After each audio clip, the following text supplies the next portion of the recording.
for everyone. Thank you. Thanks, Thank you. Aparajita, and over to you. Thank you so much. And good morning, everybody. I'm sorry that I'm not there in person, but I'm hoping that we can still create a really interactive session here. As Kavita mentioned, my name is Aparajita Agrawal. I am based in India. I live in Goa, and I work with Value for Women as the director for development and strategic partnerships. My past background has been largely in impact investing and entrepreneurship, and I have previously worked with as a co-founder of Intellicap and set up Sankalp Forum, which maybe some of you are familiar with.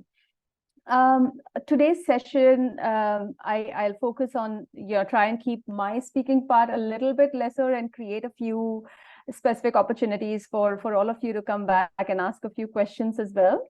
But just to highlight, in terms of what we're looking at today, I'm hoping that today's session, you at the end of this, at the end of an hour or so, you walk away with a basic understanding of gender concepts and how they're applied in businesses, and you are thinking through a clear framework for gender inclusive practices, not just in your sector, but also in terms of the different entry points that you can apply in your enterprise or any other enterprise that you're involved in. I'll be sharing a few examples, a few case studies, which obviously, happy to provide more details on them as well, and some practical tools and pathways that you can use to solve gender-related challenges that you might experience in your organization. So just to start with, and I hope you can all see the screen clearly, I have also shared this slide deck with the organizers, so I'm hoping the WRI and Sangam VC team can also make that available to all of you later on to look at as well. So in case you miss a slide, you can always go back to the PDF that they'll share with you. Just to give a quick background on who we are. So Value for Women is a global pioneer that catalyzes women's participation in business, finance, and investment in emerging markets. We work with SMEs, businesses, and investors, and we help equip businesses work on nurturing individual leadership as well as drive innovations through evidence and research. We were set up in 2012, and we operate as a fully virtual global organization with 35 team members that are spread across Latin America, Asia, and Africa. Our focus is emerging markets, so we work in countries like India, Kenya, Sri Lanka, Indonesia, you name it, and we do have team members that are spread almost over 16 countries at the moment. A lot of our focus over the years has been to create really practical action for businesses and for companies, as well as investors, to not just understand gender in terms of what it means, but really be able to speak the language that businesses do and help them give very actionable pathways.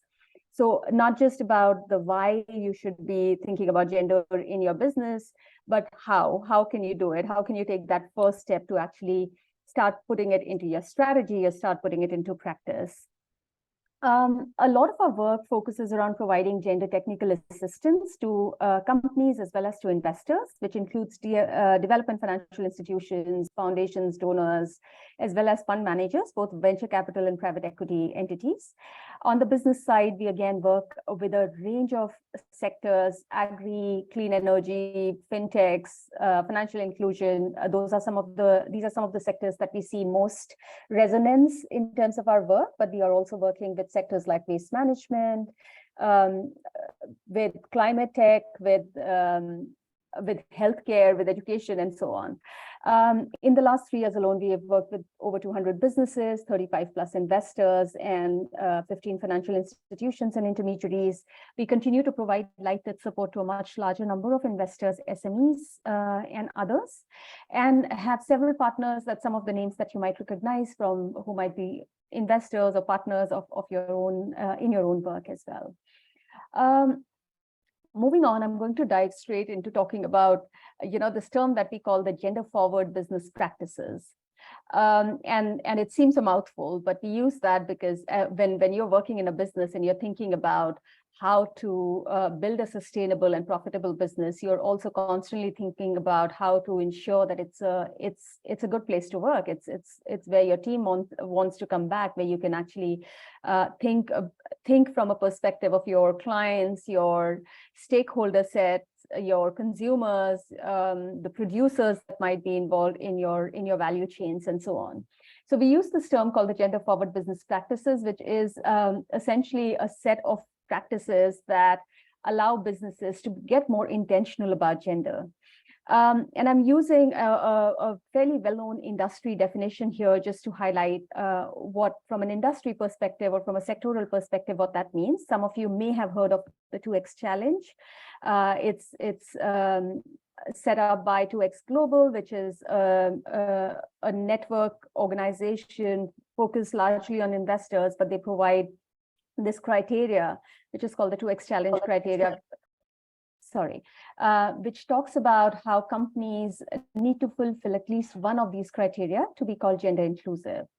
And that could mean you could be a majority owned, you could be a business that's majority owned by women or a business founded by women.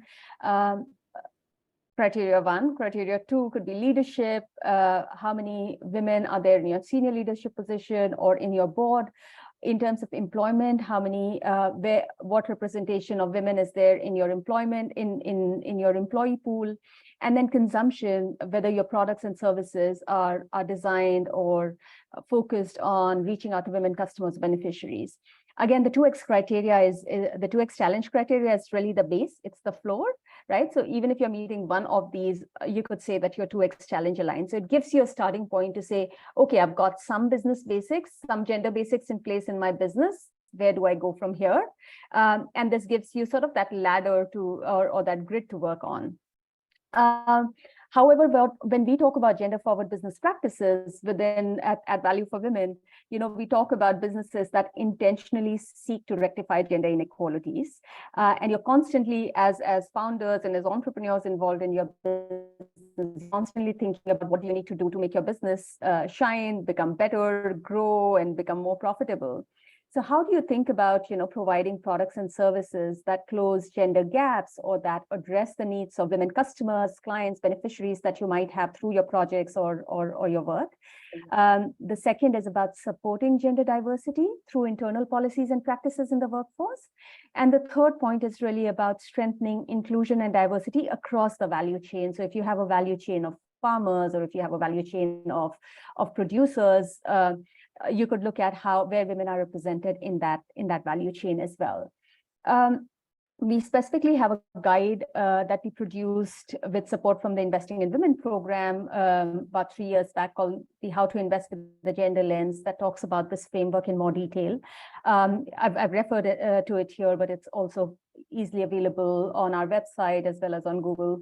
So moving forward to saying why gender inclusion, right? And so a lot of times we hear this term when businesses say, well, we should be doing it. It's nice, it'll be great if we are gender inclusive. But when we talk about it to businesses, we're saying it's not just, there isn't just an impact case or an ethical case. There's also a very solid business case, and we'll talk about why that is the smart thing to do. So many of you are working in a field that's highly impactful. You're familiar with the SDGs, or I'm hoping that many of you will be familiar with the Sustainable Development Goals. SDG 5 talks about gender equality. It's very central to the SDGs, right? So we all know that without SDG 5, all the other goals are only going to be achieved by about 50% or so. So there is an impact case to looking at gender equality across all the work we do as business practitioners, as finance practitioners as well. The impact case obviously is around the fact that there is a widespread gender discrimination and inequality. That's still very much a reality. Companies that have better gender diversity have data proofs that they've been able to do better on climate risks. They are able to reduce biases. They're able to contribute better to the economic empowerment of women. the ethical case, which probably I don't even need to make it. I think all of us here are aware, but women and men are not on a level playing field. There is ample gender inequality. There's definitely a contribution that you could make towards women's economic empowerment through your own businesses, but also lead by example. And again, there is tons of data now available over the last 10 years that we are constantly coming across about where this leads us in terms of the ethical case. But again, as I said, at the end of the day, you're running a business, you want to make it profitable, and we feel, we know that gender inclusion is also the smart thing to do. And there's a business case pyramid we talk about here, right? When you start as a business, how do you stand to gain from gender inclusion across all levels? And again, as a startup or as an early stage business, you may or may not be able to do all of this. But what I want to present here today is the different sort of entry points that you have as a business to think about where inclusion comes in within your business. So it could be women as entrepreneurs, it could be women as leaders, women as employees or customers, or women in your suppliers and distributors value chain, and also finally project affected people. So if you're running community-based projects, looking at where they come in, where women come in that.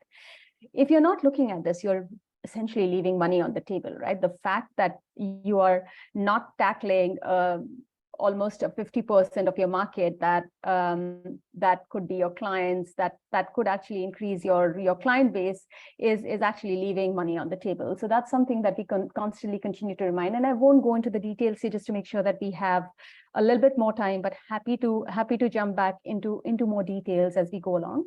I've cited a few examples here. Sorry, just want to make sure that I'm audible because every now and then I hear a voice. Okay, great, thanks. Yeah, so we've cited a couple of examples here, and I can highlight those data points. You know, there is we've been working with Root Capital, which is an agri-sector lender in across many different continents. They work across Latin America, Asia, and Africa. We saw that through the portfolio analysis, we saw that there was a 10% increase in the number of women employees that resulted in a 1.2% lower default rate on their loans. So there was a direct correlation from a business side as well. We've also seen that a lot of consumer spending decisions across the world, especially in agri enterprises, get driven by women as well. So if the marketing speak or the product design is made for men by default, it often misses a certain client set or a customer set that could come from women, and hence sort of a market that could have been tapped remains untapped. As I was mentioning, without gender inclusion, several opportunities will remain untapped. And I think that this is where there are three opportunities we talk about, right? First is at the institution level, at the business level or firm level, what are you doing? In terms of how are you addressing the perceptions? How are you building the buy-in within your own institution that you're working in? The second is thinking about the product or the service that you have. So acknowledging that women clients or customers may have distinct preferences or needs. And we've seen this in some of our work with, for example, with agri-focused companies that might be designing an equipment that is meant to be used by both men and women in the field. So for example, think about a chiller or refrigeration plant. It may have women as clients and customers as well, but oftentimes the design might not actually be suited for the women to work on it. And we see that with changes in design or with changes in the communication itself, companies are able to increase the penetration in specific markets where women customers might be making those decisions. And then thirdly, on the process side, how do you think about removing biases through conscious actions, through improving your processes? Could be around lending if you're involved in provision of financial services, could be around provision of debt or any kind of financial partnerships that you are building out for your client segment. And a reminder that sex and gender are, we often confuse these when we talk about, especially about data sets, right? So sex is biological, it has to do with physical attributes, but gender, that's a social construct, right? So when we are talking about gender in the context of business, we are talking about tackling biases, we are talking about tackling the gender norms that exist, going beyond the gender roles that might be defined by years or decades of how society teaches us to think about it. So these are something that you can actively work towards changing within the organization. So we're constantly talking about how you're tackling not really issues around thinking about people on virtue of their sex, but thinking about them from a gender perspective in terms of how could you think about moving beyond the biases that come inherently are there for all of us as we work in both in our personal and professional lives. For some of you, this might be applicable. I'm not sure to what extent you come across this, but we do talk about intersectionalities often, and we are seeing increasingly as we work with investors and in specific geographies, there's intersectionalities around people's identities. Not just around gender, but it could be around areas like disability. It could be around their nationality. It could be around their racial identity. So with some of you, it might be around, working in specific states and realizing that, you're working with indigenous communities, and those identities come on top of on top of the gender-related challenges that you face with these communities. So again, thinking about going a step further as a business, and think about how, when you're thinking about inclusion, you're thinking about inclusion from an intersectional lens as well, to as much extent as is possible for you to do in your own work. So going to a little bit of the, from the why to the how of it, what do gender inclusive business practices look like in a business context? And this is where, I would like to take you through a quick framework where we talk about these 4 entry points, where, as a business, you need to decide which gender lens you would like to apply. And this is really based on the priorities that you have. And it might not be a priority today. It might be something that comes up in the future for you in another 1 year, 2 years time, when you're, maybe it could be an investor coming to you and saying that, I would like you to think about becoming more inclusive. It might be a structural change that you may require because you want a board that's more representative, or you want to tackle a client set that may want to have you move from, let's say, just male farmers to female farmers as well.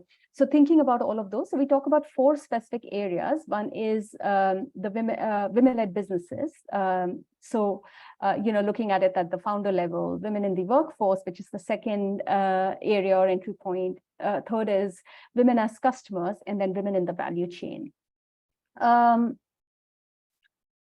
And we will talk about, why should you be thinking about deploying gender-forward business practices? So there is enough data and evidence to point that women entrepreneurs often face additional challenges in accessing finance. You may see women-led, if you're partnering with other entities or other smaller organizations, you might yourself sort of see that in action, that you may have challenges in terms of getting better loan terms for women-led businesses, or so essentially that's where we are. That's one area of work. The other is women in the workforce, of how gender diversity in the workforce itself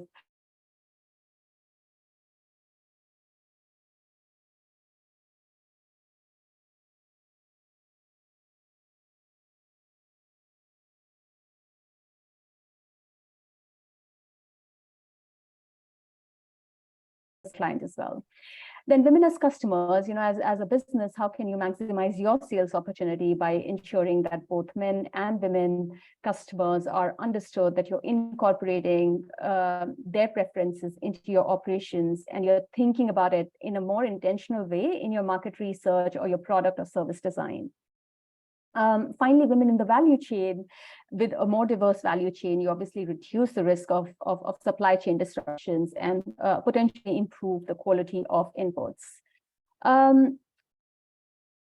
we talked about, I talked about this pyramid and these different entry points, right? And so thinking about if you are looking at making a gender inclusive business or taking your business on a path towards inclusion, how can you integrate these gender considerations across one or more areas of business? That's something that we'll talk about here.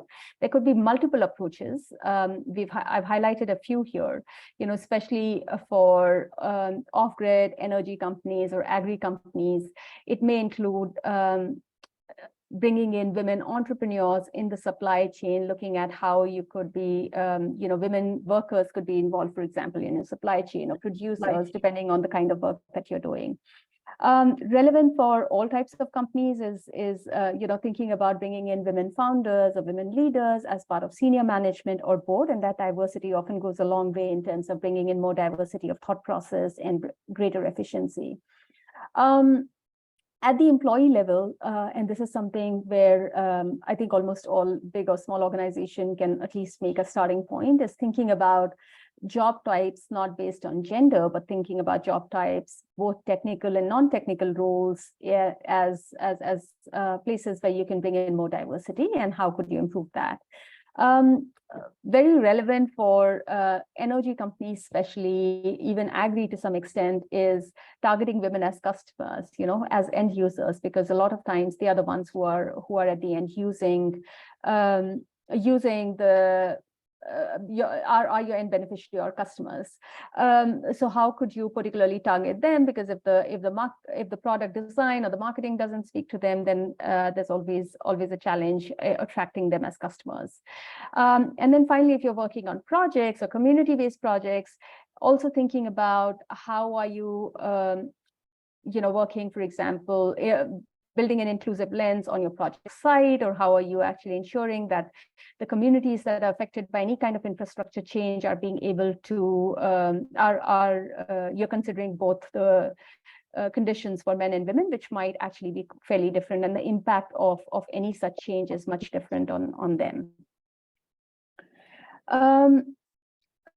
Gender inclusive practices, can be mutually reinforcing, and we highlight that in terms of, what it looks like in a business scenario. As an inclusive organization, you can 100% drive a competitive advantage in fundraising in terms of, the brand recognition that your company could have, in terms of creating that niche of saying, okay, you are consciously thinking about it. It changes. We worked often with startups and small companies that by making that little change, sometimes in the job description or in a public commitment that they take towards gender inclusion, they see a huge change in terms of the application and the applicant pool itself that starts coming in, where earlier some of them would say that we just don't get enough women in our applicant pool, to suddenly changing because the women applicant have seen a specific commitment to gender and feel that it's a safe place or it's a great place to work. Your more women in leadership, we talked about this, how it could help towards increasing financial performance, improve strategic decision making, risk identification and management. And again, more women in employment, not just in terms of hiring them, but also how do you think about building career growth pathways that are constantly tackling biases that might have crept in, looking at retention sort of policies for women to ensure that they continue to sort of stick on with the organization across, even as they go through life cycle changes, which impact women more than it does men often. And then finally, improve services for women customers in terms of, how do you improve your risk management around women as project affected people, and reaching out into untapped markets. So moving again from the why to the how, and I'll give a couple of concrete examples here. So what can you do to start? How can you actually start on this? So one potential pathway could be building on what you already have in terms of what you're measuring and reporting. And here's a suggestion in terms of, thinking about, for example, you may you may have an investor on board that asks you to think about environmental and sustainability performance standards, or you might already be doing that as part of your business reporting. Think about applying a gender lens to that, for example. So any data that you're collecting, the first foundational and simple step is to make sure that that's sex disaggregated data. You're thinking about when you're collecting your data, whether it's within the firm, whether it's in the value chain or in the project area that you're reaching out to, or with your customers and clients, use STD, use sex disaggregated data to understand how the preferences might differ sometimes between men and women, and how the responses could potentially be different. Within your environment and sustainability performance standards, or even ESG related reporting that you might be doing, look at how this impacts men and women differently. It could be about the labor and working conditions, for example. Are there safety issues that are particularly applicable to women? Thinking about equal pay, ensuring women-friendly facilities, ensuring, it could be protective equipment, or the equipment that you're using, is that suited, or implements that they might be using, are they suited to both men and women, or are the requirements different? Thinking about, in the case of this cohort, land acquisition, involuntary resettlement, if you're using if you're involved in any of those, then looking at the fair treatment of communities affected. Again, that impacts men and women very differently in communities. And then thinking about indigenous people, for example, if you're working with indigenous people, indigenous community, looking at how are you recognizing the rights, what kind of informed decision making or participation is happening from both men and women. In a lot of cases, women might not hold property rights, men might hold that. How do you ensure that women's voices are still heard in these conversations? How do you ensure that the processes that you're setting up at a community level, or in let's say a village or rural level, how are those actually helping you understand how it impacts those communities? And voices potentially need to be both for men and women. Another pathway that I will talk about here is, thinking about where you apply it in your within your work itself, within the organization. So thinking about, as in a company context or in a business context, you're constantly thinking about keeping women safe and ensuring that there's no gender-based violence, that you have basics in place around, ensuring any kind of harassment at work, and that there is a clear mechanism for women and men to feel safe in those environments to work. We hear this often, that we can't find, especially with companies or organizations that are involved in more technical work, that they can't find women with engineering background, or women coming in with a technical expertise, of women that they find with that, or they have very few women in the middle and senior management, which is when we start seeing women in their 30s and until mid 40s start sort of dropping off depending on where they are in their own personal life cycle. So we've, again, I've highlighted a couple of examples here in terms of how you could apply a gender lens to areas like market research and product design, and to within the firm itself. So one common business challenge that we often hear about is like this: how do I gain more information about customer segments, my customer needs or demands? What we suggest is gender inclusive solutions. Think about applying them. Think about, you can always, there's a lot of resources, checklists, data available online to help you out. We have a bunch of case studies and checklists and examples to use as well. But thinking about, again, what I was saying earlier, using sex disaggregated data, you increase the collection of it. You think about market segment mapping with the gender lens. Think about conducting focus group discussions or surveys with diverse customers and end users to understand how the uptake of your products and services could be different. I'll pick up an example here around gender neutral design, and this is something I think I was referring to in the context of energy companies, where we see, for example, if it's an equipment that is being created for, let's say, farm usage, sometimes the design itself leaves out women. So how do you actually think about gender neutral design in the products and services that you're creating? We have all gone through the pandemic together, and one of the much talked about examples was how we had so many women in the care facilities, in hospitals as nurses during the COVID pandemic, how a lot of the medical gear that they needed, or the PPEs that they needed to work, were just not made to fit women, right? Because the default is, or gender neutral design assumes that the design principles that most often are used are male by default. So how do you that male default, how do we move away from it, even in terms of, in a startup scenario, when you're working on a new design of an equipment or on a new service, how do you see if men and women respond to it the same way? So there's a lot of really interesting examples and case studies around it. We've referred to a couple of resources here that might be worth looking at. And yeah, I'll just stop there for a moment because I see a hand raised here from Hari, and then we can take it forward. Hello, Aparajita.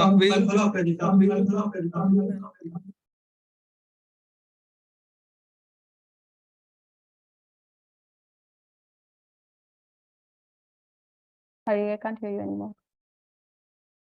Can you hear us? Yes. Hear me?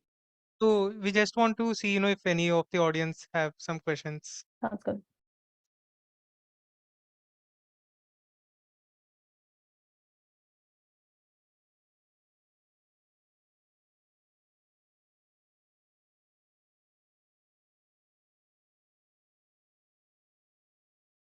Yeah, hi, can you hear me? I can, yes. So, you made a differentiation between gender and sex, and that got me thinking, and I realized that I don't think about transgender because I'd never made this differentiation. So the issue is that I work in carbon credits, and we are working on land records over 2 million acres. And we are saying that 8 people per acre. So that means 16 million people, 8 million of which will be women. And you also talked about safety issues for women. So you're going to women who are going to get land in their name. So it's already a big issue for us because investors will pay because they need the land records, but they're not going to pay for the development work that needs to be done with these women. And I was just wondering if you would like to comment on this issue of mine and whether it made sense, what I just said. A bit. Then I want to make sure that I understand your question correctly. So are you saying that you can see the investor interest in the core part of the business itself, which impacts women, but not necessarily Come again? They're going to pay for the records. Okay. But not necessarily for any kind of development work done for women, and you might need to do that. Yeah. Okay. So I mean, I would say firstly, it's great that you're doing this, and I think I would say that you might have to think about complementing it, which you may already be thinking about complementing it with potentially with grants-based resources, right, where you can actually bring in the specific impact angle, and you could bring in the specific community development piece around it, and look at how you can complement that in addition to what you're already doing as a business, which might be the first step, especially if you don't have sort of corpus funds set aside to be able to work on community development work. Then looking at that, the other option that I could think of, and that I know that many financial institutions are currently looking at, are also more, thinking about setting up an outcome-based financing mechanism of some kind. So something that allows you to either bring down the terms of an investment, make them more favorable, or if you are picking up debt or loans in the market, could you get incentivized? Could you get an incentive because you're hitting specific metrics around gender impact or working with May I women clients and customers? Sure. Yeah, so what you're saying makes absolute sense, but I realize that it's quite complex. So Yes. do you think I could take this forward with Kavita and maybe we could get back to you? 100%. Yes. Yes. Absolutely happy to Okay, pick this fine. up offline. Yes. Thanks. Problem. Any other questions? I'm sorry, I know I've been running through because I know that we've also got like just about a little over an hour. So I want to make sure that we've got, enough time to go into any details later on as well. But please, if there are any other questions, let me know. Yeah. Hi, Aparajita. This is Ronald here. Hi, Ronald. I just wanted to understand a bit on this UN SDG 5 goal, the gender equality thing, Yeah. where you mentioned that, if that is not there, which we are working on, but if that is not there, then 50%, the rest of the SDG goals just gets to max 50%. So I just want to understand a bit more details on this.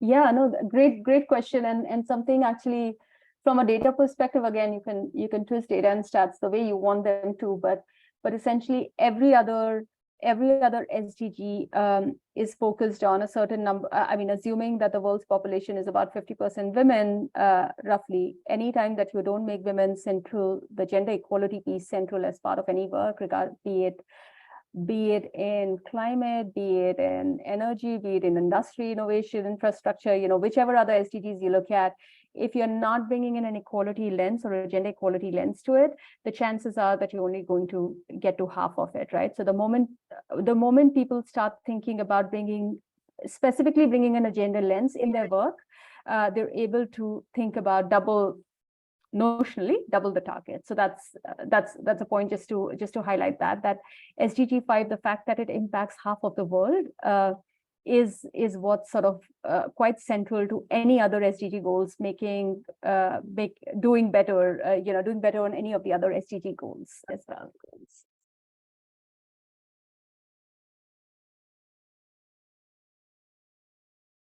Anyone else?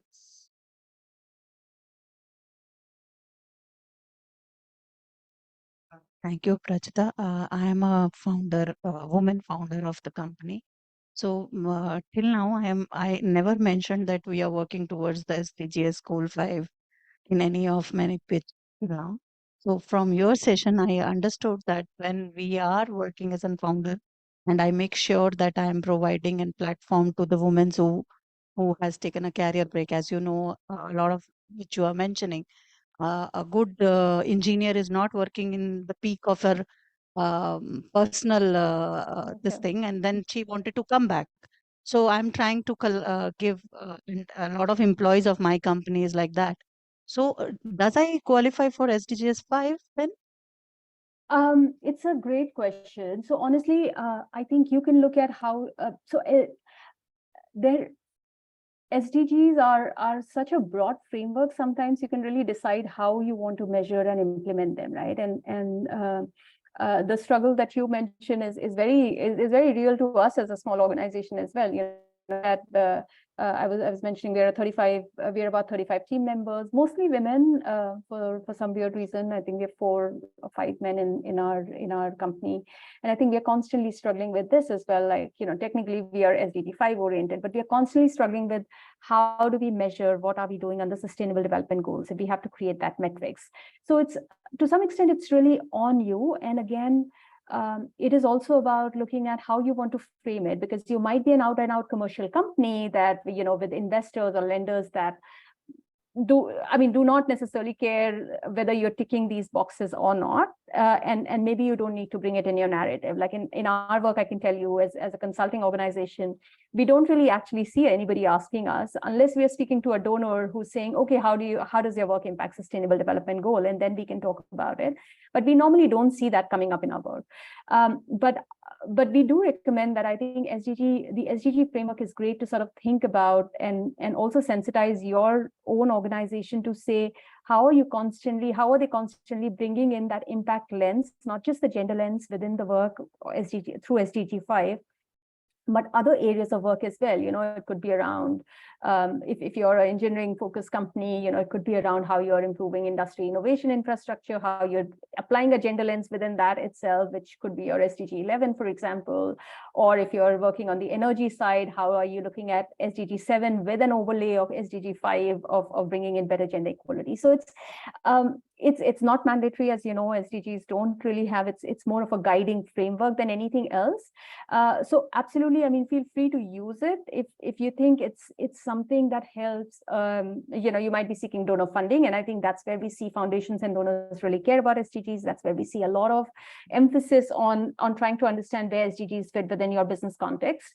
But if that's not the case, again, you can really use it more as a good, strong impact pathway to follow, rather than necessarily creating complicated metrics on it. But there are easy, I would say there are easy checklists also out there that you can use to actually say, okay, in your, for example, if you're creating an annual report or an impact report, you can actually see which of the SDGs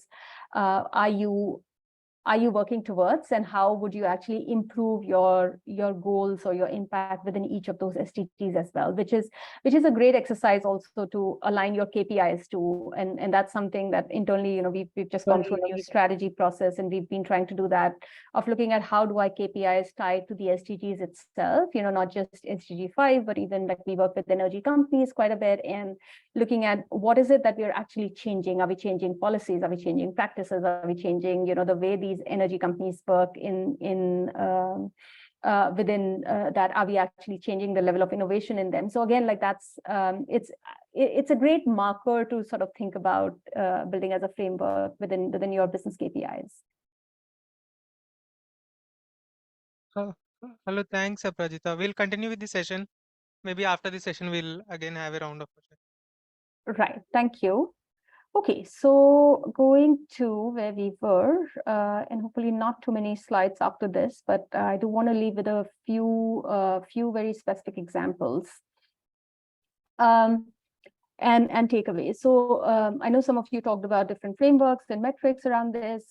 So one of the things that we always suggest and say, when we're talking about applying gender in a business context, it's and this is a question that comes to us often.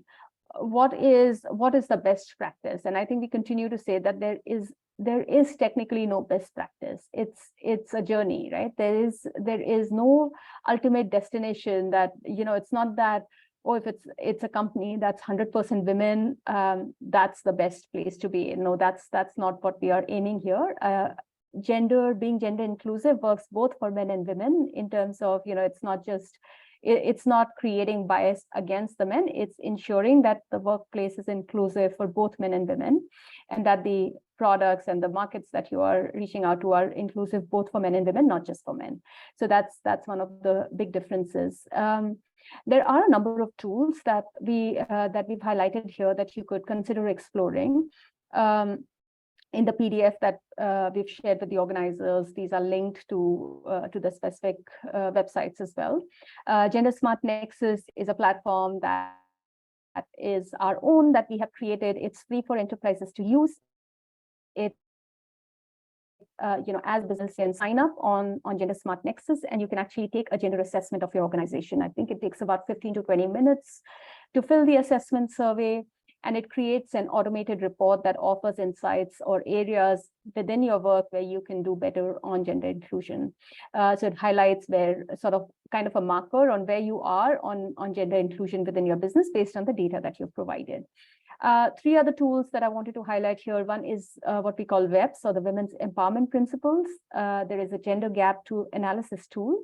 These are 18 multiple choice questions that draw from good practices. And again, if you take them, it gives you a good starting point to start thinking about what you can do or how you can actually take that first step towards gender inclusion if you haven't already thought about it.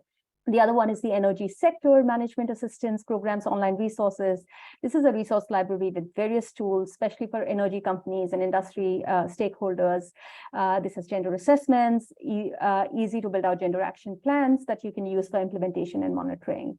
And then finally, 2X Assess, that is set up by Aquilo, which is again voluntary and a publicly open platform, more focused on investors, but also on investees. This is again a self-assessment survey, and investors can send requests to investees to complete the assessment within the survey.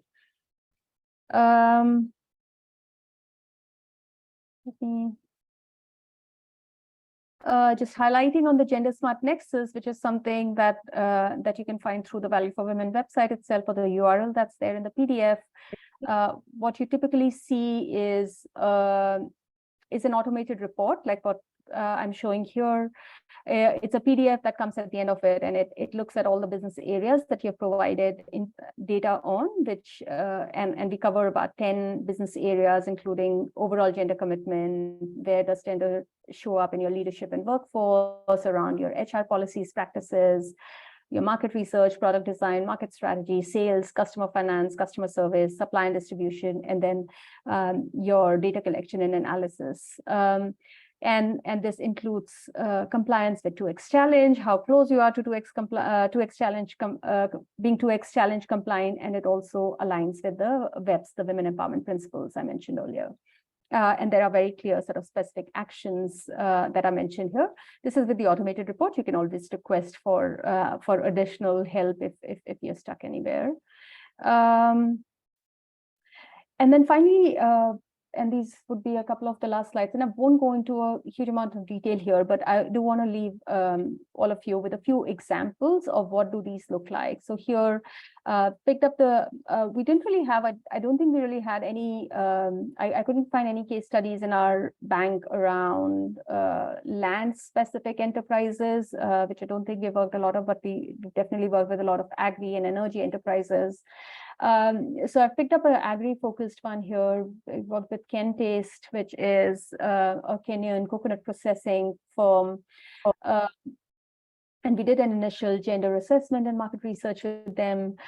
This talked about how Kentaste could actually improve, bring in more women as coconut suppliers in the value chain. The findings specifically revealed how their existing incentive structure, the processes and services were unintentionally biased against women farmers, right? And they were not reaching women suppliers equitably, just because they hadn't thought about it. It wasn't that they planned to do this. It was very unintentional. It was just something that they hadn't thought about applying at all.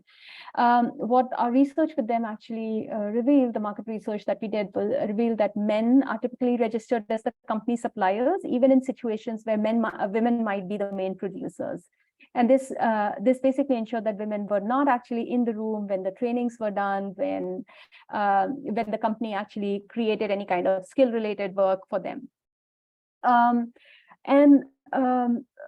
So the one specific entry point that we had identified or prioritized in this case was, the women as project effective people. So the specific action that was taken was deliberate identification of, outreach to, and communications and training with women farmers, whether or not the company was registered in their name, and oftentimes it wasn't. So this definitely went a little bit in the face of the social norms in Kenya. Initially limited the company's visibility of these women farmers, but the results that we saw were quite interesting. Kentaste saw a 3x increase in the number of women suppliers because of this targeted recruitment and registration. And the company saw the yield and quality of produce increasing. This is slightly dated from what we know now. This is already happening. Because of the women's participation in farmer training, we saw that the quality of the products actually started being, the quality was more controlled as more women were brought into the supply chain. And Kentaste was also able to access gender-focused philanthropic funding from one of its investors to actually do community-level projects as well with these women, where they couldn't get necessarily investment capital for it. So this was one example. There is this is not one that we worked on, but here's another case study in an Indian context of the BSES Rajdhani Power Limited. how they increased revenue by engaging women agents to collect energy payments.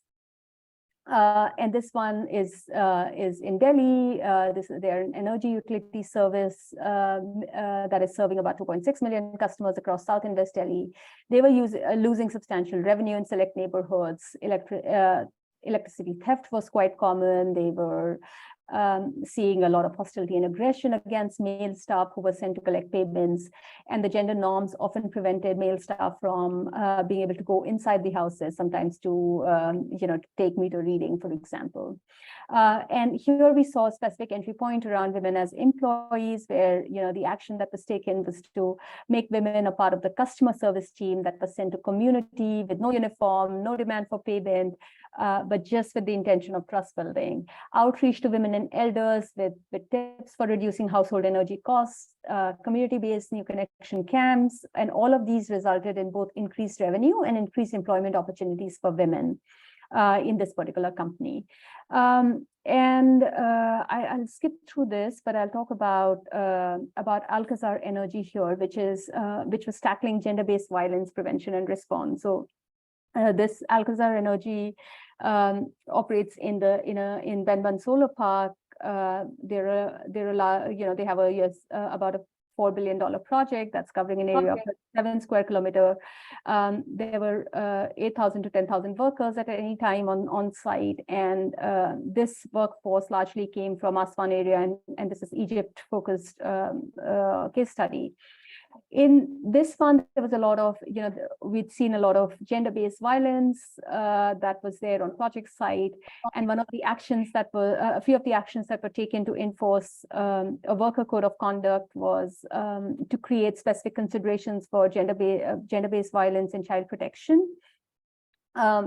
On receiving this training, we could actually see that the workers were able to move to implementing this within the project site itself, and this improved both in better retention of people on site, as well as ensuring that the project moved with lesser challenges. So again, it could be you could look at many different ways. We have quite a few case studies on our website as well. This one that I did not go through is looking at, again, increasing revenue through getting women agents involved directly as women as agents, which ensured that there were more units sold per week. The women agents were able to bring out better sales increase, more trust within the communities that they worked on, and so on. So I'll stop there. One of the things that we haven't done in this session, just because we have been quite, this was a short session, was, we had more time. I would have loved to do this group activity with this, but I would recommend, this is part of your, part of the pack that the PDF that the organizers will share with you. But this is something you can absolutely try within your company context or as an extracurricular piece as well.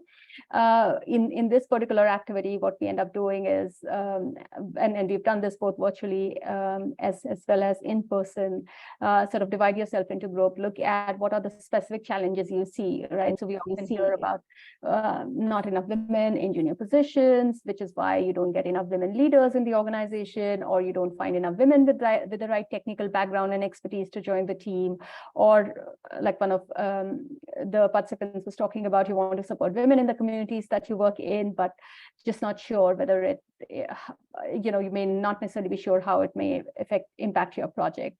And there are a few examples here. So again, this is something that you could do within your organizations as well, if you like. But here we've also mapped out a few challenges and highlighted specific things that one could do, just to give more context and make this more real for all of you.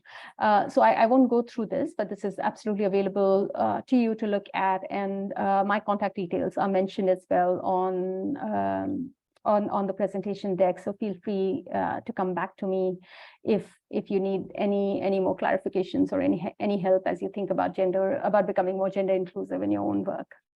So with that, maybe I'll just stop and see if there are any other questions, if there anything else that we can I can pick up on or substantiate.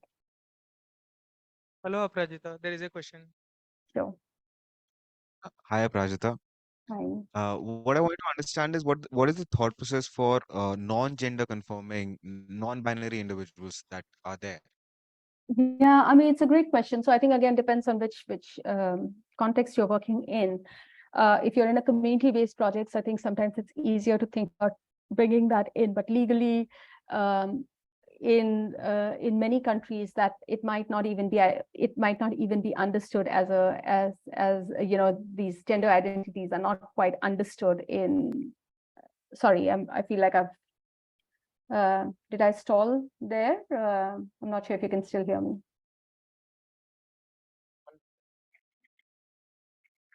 Yeah, you stalled for a second. Yeah, We yeah. couldn't hear you. Yeah, no, I was saying, so I think it really depends on the context you're working in as a company. If you're working as a company and you're working in a community context, you can build better understanding around non-conforming gender identities, and you can build, you can work on biases. You can build that out. But in a lot of in a business context, what we often see is that legally you might not really be able to do much about it, right? Like if the law of the land doesn't quite understand or recognize different gender identities, or is binary by default, or in the case of India, there may be a third gender that may be recognized, but that's it, right? Like it's hard to sort of do anything beyond that in an official formal capacity. But as an organization, you can decide to bring that inclusive culture, or work with communities to build that out and see how do you create a workspace where people of any gender identity feel comfortable working, or how are you thinking about initiatives that build up that understanding. And that's usually a lot of softer skills to try out, bringing in experienced voices in the room, ensuring that people are able to voice and understand and often sort of address what makes them uncomfortable, because for a lot of people it's just something that they're not conditioned to. So it is difficult for them to understand, oh, how do I work with somebody who I don't quite understand what identity they subscribe to. So yeah, I don't know if that fully answers the question you had, but also would be happy to point out to a few LGBTQI plus friendly resources as well in a business context. They're not necessarily, most of them aren't in an Indian context, but I think they're definitely case studies and helpful suggestions out there to see how in a business context, how you can do that. In our own work, we find that we do talk about women and all their diversity, but we do find that in a business context, we normally end up working between the binary defaults, right? So that's usually where, in fact, in quite a few of the countries that we end up working with, it is illegal. It is illegal to think anything beyond the men and women default. So it's so businesses, even if they want to do something about it, usually cannot. But that's the unfortunate reality right now. So but we do see in a few specific contexts in Latin America, we've been working with an investor and their portfolio companies, and we see that they are making very specific strides towards building out a whole framework for how to engage LGBTQI plus people within their portfolio companies as well. And they're very specifically, we are helping them think about LGBTQI plus frameworks within each and every part of the portfolio company's work, as many of them are, few of are ed tech, few are in HR tech sort of companies, and they are constantly sort of working with a much larger community of people that is not binary, that is not necessarily binary by default. So I understand that in the like government policy context, there is just a binary thought process about man and woman, but then to address the non-binary individuals, there could be like company policy oriented actions. Yeah, I think it really depends on which context. Like if you're working in India, you would normally find an understanding and the legal frameworks around 3 genders, right? So it's men, women, the third gender. But anything beyond that may not necessarily be understood. But as in your company context or in the organizational culture that you're building, you can definitely build a better environment of trust, even when legally you can't really do much about it, like when you can't actually create any specific policies especially around it, but you can definitely change that within your recruitment practices, for example, of ensuring that you're not you're not discriminating, that you're being able to encourage people of multiple gender identities to come in. But that's, I mean, that's not illegal at all, but that's totally upon the company, right? It's not even something that the government demands or the law of the land demands. Understood. Thanks. Hello. Yes. Yeah. Hi, Aparajita. This is Pavitra. So I run a company by the name Kumau Khand. We work with hemp and we work in the Uttarakhand region, and more than 50% of our team is women. And the farmers, 99% of the farmers that we work with are women. So the presentation that you shared, the tools that you shared, really, I mean, I could really take something from them. And also the SDG 5 and the analysis of the same. So thank you for that. But there was a point in the PPT, if you can go back just, I think, couple of slides after the SDG 5 analysis, where I think, I mean, there was a certain point which, uh,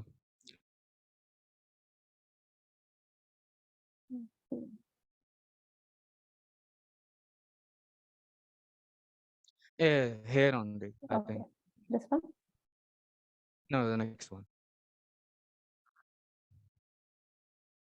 Yeah, yeah, yeah. Mhm. Uh,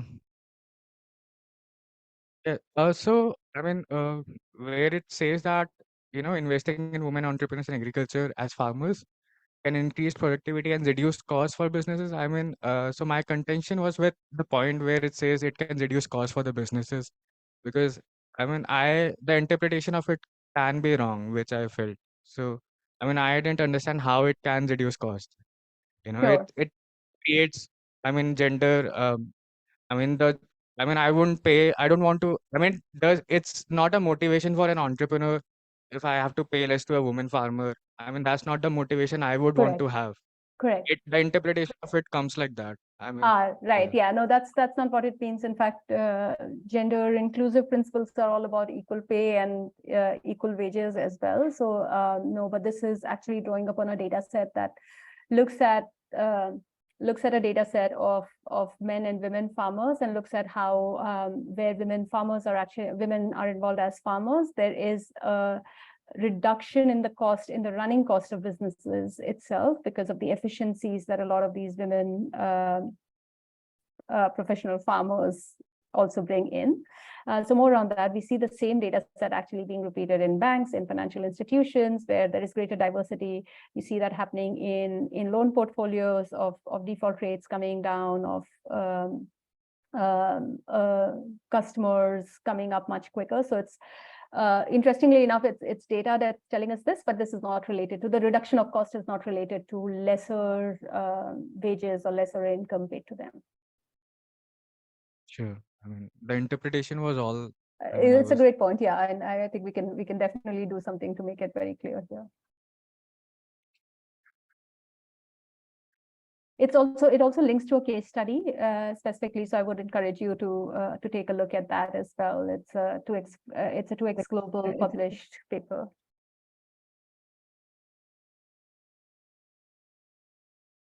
I can't hear you. I think that mic isn't working. Can you hear me now? Yes, I can.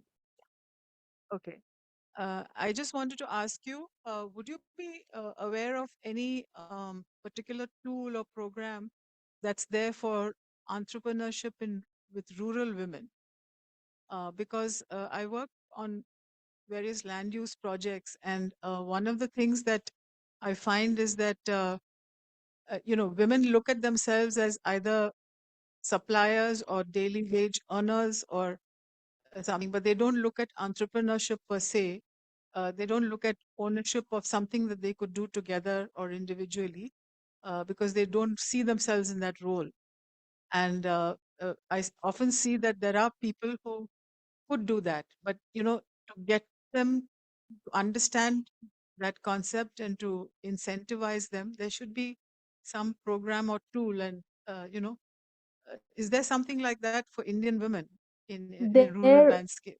yeah, there is for sure. Over the years, I have definitely come across many programs that work on that. Obviously, not at a scale where everybody knows about them, but even organizations like Startup, which is actually one of the Delhi-based organizations run by Manisha Gupta, they've been doing quite a bit of work around working with women in rural contexts to help them think about entrepreneurship and to take up entrepreneurship. We see that also in different in specific sectors. I think a good example to look at would be Frontier Market, if you're familiar with them at all. They work as an energy. Not really. Okay. So they've been around, I think, for a little over maybe 10 years now, and they work as they've basically been equipping women as sales agents in different in rural Rajasthan, actually. So sort of building both the understanding of for them to run what it takes to run a business, to think about sort of equipping them as micro entrepreneurs or entrepreneurs in their own right. Now, no longer micro, actually. A lot of these women are called, I think they use Sakhi or Saheli term, I think, for these women who then are selling products in the rural markets as well. So they have quite a proven, in a more enterprise context, they have a proven way in which they have worked. Another organization that I've known over the years is Swayam Shikshan Prayog, SSP. If you're familiar How with do you them. spell that? Swayam, like as in self, Swayam Shikshan Prayog. I can put it on chat as well. Swayam Shikshan Prayog started in Maharashtra. I think they're in multiple states now, but they've also worked quite a bit in building out micro entrepreneurship model for rural women. I can actually put a few of these resources here. So Swayam Shikshan Prayog, they have a few. You could look at them. Sorry, I'm sure I've made a spelling mistake here. And finally, the other one that I would mention is actually they run both a nonprofit and a community bank for women, Mandeshi, which again is Maharashtra, but many different. Yeah. So they have a business school. They have this model around a business school for women, for rural women. And they have advanced sort of curriculum and content that they have built over the years with a lot of CSR funding. And I don't know how much they have replicated across the states, but the program in Maharashtra around that was definitely quite interesting to look at. So Mandeshi Mahila Bank and Mandeshi Foundation, both you could check out as well. In fact, there's one more Bangalore-based one that I'm trying to remember the name of. This company has very specifically, the whole premise is actually around creating rural entrepreneurship and basically equipping women with the tools and knowledge to do that. Trying to remember what their name is.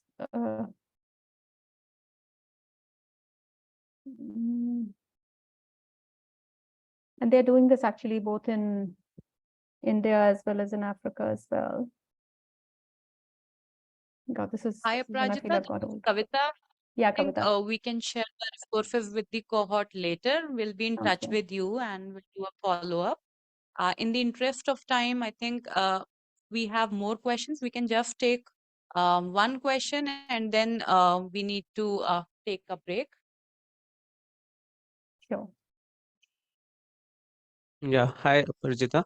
Hi. So I had just one question regarding for having, let's say, equality in the number of people in the organization.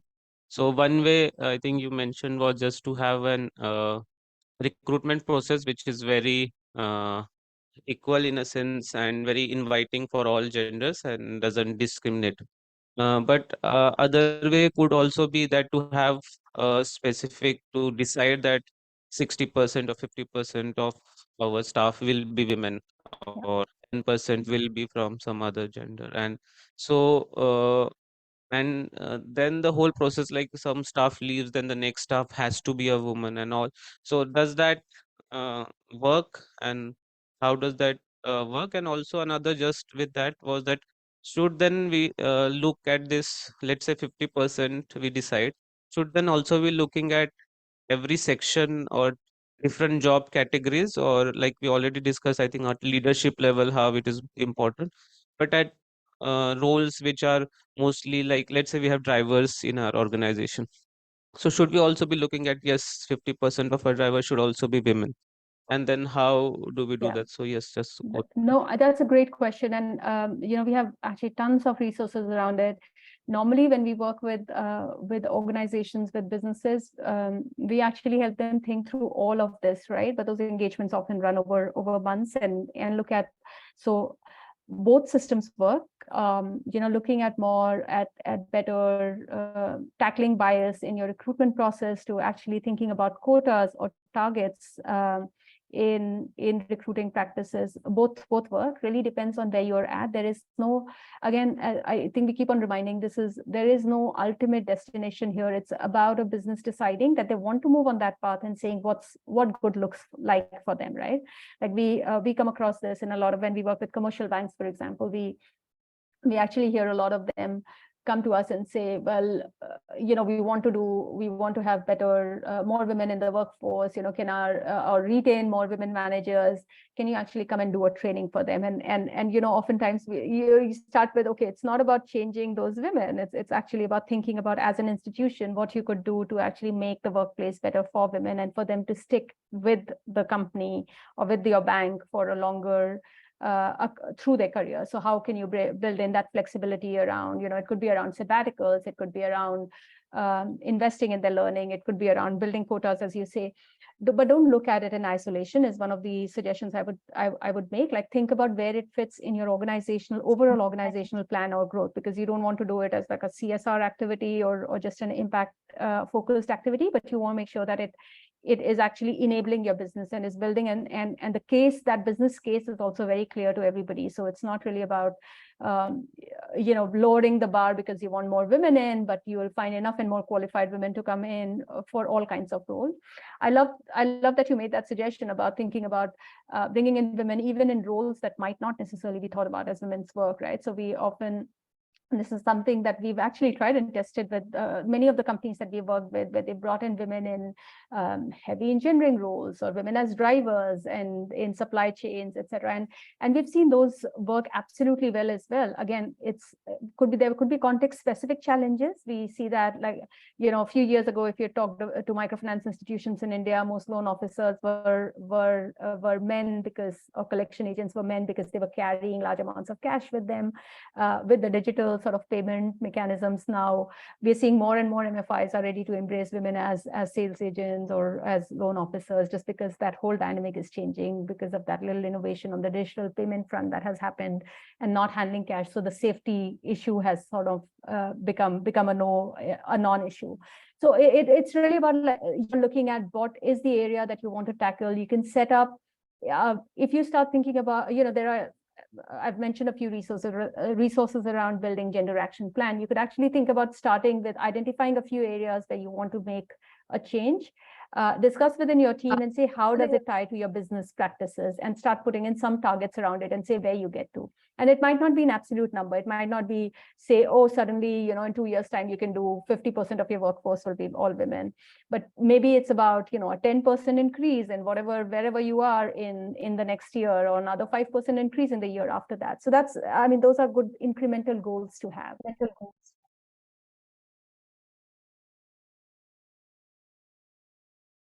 Sorry, I know you're all at time, but Kavita, over to you. Thanks, Rajita. Yeah, we are perfectly on time. And before closing this session, I would like to know, according to you, what should be one or two key takeaways from this session for our entrepreneurs?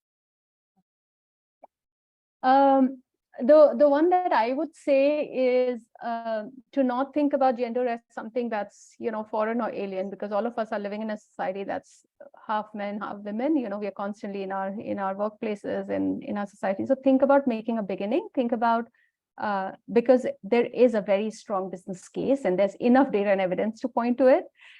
So if as an organization, as a business, you aren't thinking about it, you're leaving money on the table. So think about how you can become more gender inclusive and start making those first few steps.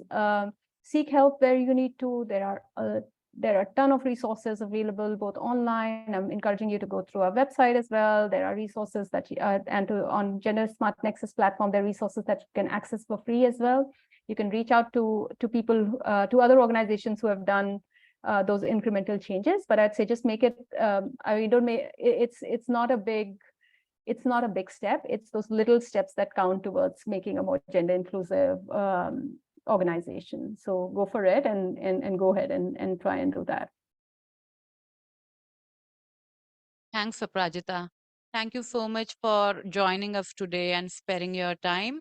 We'll be in touch with you, and we are looking forward to a long-lasting relationship with you. We'll be in touch. Thank you on behalf of WRI India, Sangam Ventures, and our entire cohort. Looking forward to stay in touch. Thanks, Aparajita. Thank you, Kavita, and thank you to the entire Sangam VC team as well. All the best for the rest of the program. Bye. Thank you. Bye.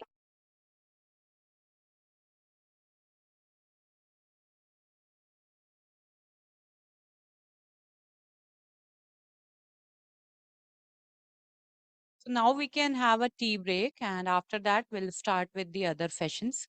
Those who have not filled the registration sheet, requesting you to please sign.